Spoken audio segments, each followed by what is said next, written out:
been very fortunate as a young artist to work with great craftsmen in every field and great actors, and I'd be acting with them. And there's Newman, and he's coming at me, and there's points where I'm in the scene, then I'm out of the scene, like I'm the audience. Suddenly I'm this kid, and Newman's coming at me, I'm like, wow, man, HUD is like, I'm in the front row seat with I'm in the front row seat. Cool Hand Luke's coming right at me. This is awesome.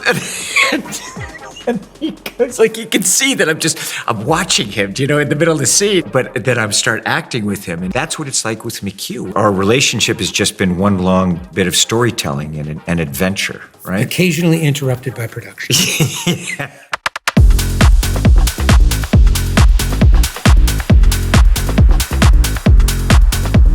There was no agenda at that first meeting. And at the end of that meeting, you said, I gotta go to the scene, but come back tomorrow.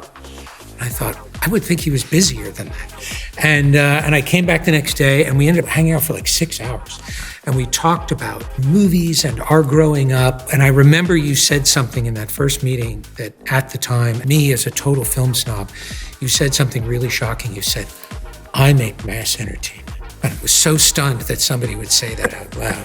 And I thought, actually, that's kind of a good idea. Like, why haven't I thought to do that? I knew his work beforehand. Like, I'll study a filmmaker and tremendous admiration for Christopher McQuarrie. You can actually see a director's mind, an editor's mind, a filmmaker's mind just in the script. When I was looking at his scripts, the pictures came right away. Tremendous structural tension that allows the characters to have drama or comedy. We were talking about making Valkyrie, which was a movie about the German generals who tried to assassinate Adolf Hitler. It's not what anybody would describe as a hugely commercial movie. When we started talking about making that movie, you said another thing that I thought was really strange. You said, you need more money to make this movie, which I had never heard anybody say. That's just not what they say in Hollywood. And I, of course, immediately took that to mean you need to compromise this movie in order to make it. And I said, well, what's the catch?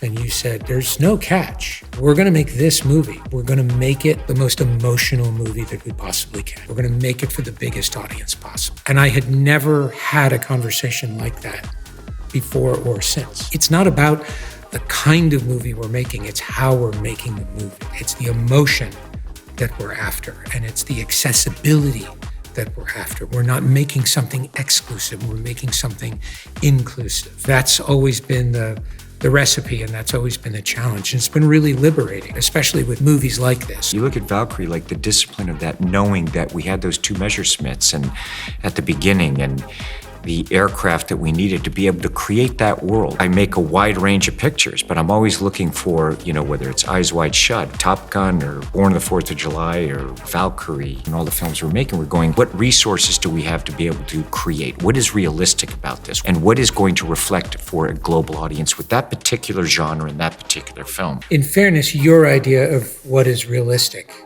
is very different from most people's idea of what is realistic. What about Reacher? Do you remember Reacher? They were like, we didn't have the money for the car chase. We didn't have the money for the car chase. We had a second unit. And so we figured out a way to turn the second unit into an action unit and shoot the car chase at night and shoot the rest of the movie during the day. And all we had to do was give up sleep. And once we eliminated sleep, we could do that. We stayed on budget. Well, and on Edge of Tomorrow, I'll never forget, in the scene in Edge of Tomorrow where you drove into London at the beginning of the movie, and you said, this is really boring. Why don't I land a helicopter in Trafalgar Square?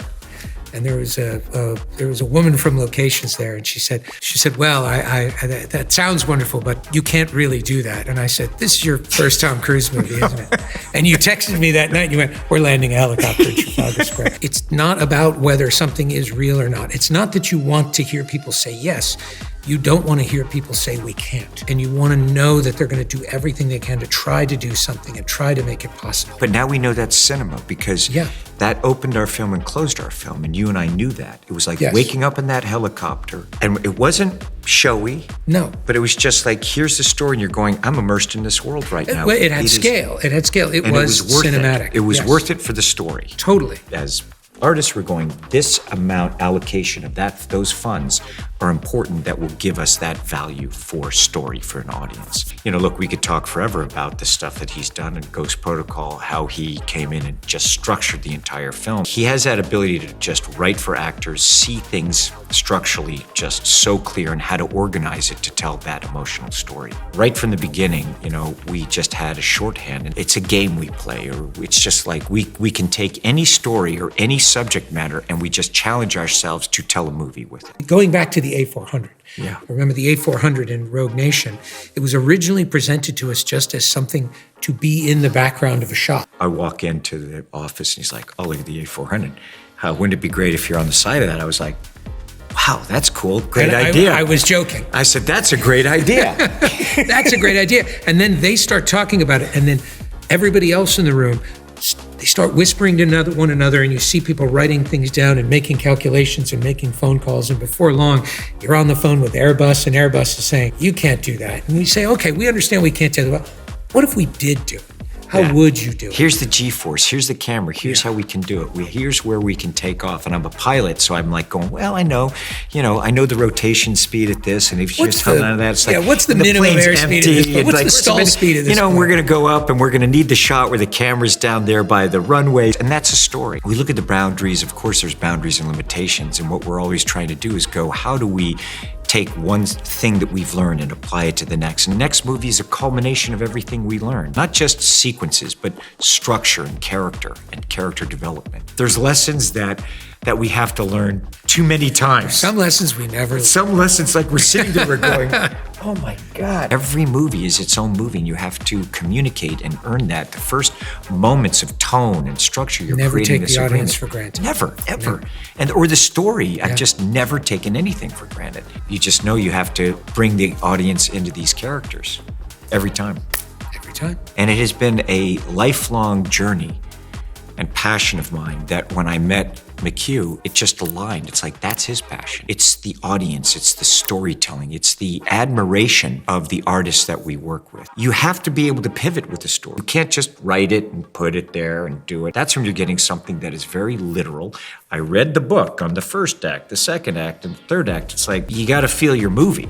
You have to feel the lens. You have to feel the actors that you have. You have to know the power of these artists and your crew and what is possible. When I have filmmakers come on and we're advising, and I'm like, okay, what are your resources? How do you organize those resources? And those resources are every bit of talent and willingness of those people that you're working with. It's never, oh, this is going to be the biggest thing ever. No. We started with a sunken submarine, and we were looking at a sunken submarine. We knew we had the submarine. Well, even before that, we're like, boy, it'd be fun to make a submarine movie. Well, yes. Like we talk about that for years, and then we're like, well, we both love submarines. You know, it's so it's like Beat and Crimson Tide and, it's like, and Ice Station Zebra. It's an inherently cinematic environment in that it is pressure personified, and mission is nothing if not pressure. But also when you have this submarine, and as we were writing the sequence and the submarine was flooded with water, we'd seen that before. We'd seen somebody moving through a sunken environment, and it's actually fairly slow and fairly dreamy and kind of like moving through a haunted house. And that's when we started saying, well, what if it wasn't completely flooded? And what would happen if this was an unstable environment? What would happen if it started moving? Things just kind of get out of hand. Yes. And then the missiles start going. And then torpedoes start moving.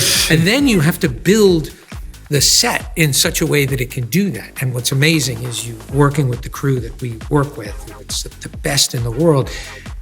They've been doing this for so long, they know not to say, you can't do that. They start working on, how can you? And then the next movie is a culmination of everything we've learned, and how do we apply it to the final reckoning. Is there one thing you would want your audience to feel or look back on at the end of the journey, at the end of Final Reckoning? I just want them to enjoy it. I don't like dictating to an audience what I want them to feel. I want them to feel what they feel. You can't really control what the audience feels. The only thing in your control really is your intention. And are we using our tools to create the effect that we want? Yes, and I'm endlessly surprised where I think I know what an audience is going to feel. I think I can be the audience to an extent and look objectively with some objectivity at what we're doing. But an audience always surprises you. They always see things that you didn't see. They feel things you didn't know that they were going to feel. The most important part of that is never to say, well, they didn't get it.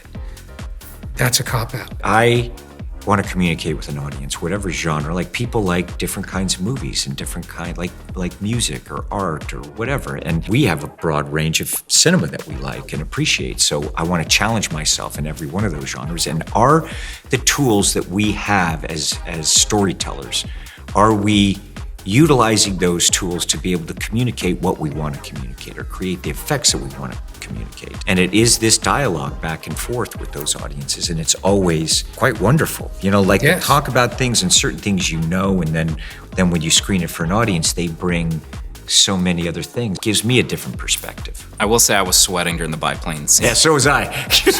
I was trying to breathe during the biplane sequence. Thanks everybody out there on Letterboxd, and we hope we'll see you at the movies. Thank you so much. Thank you all so much.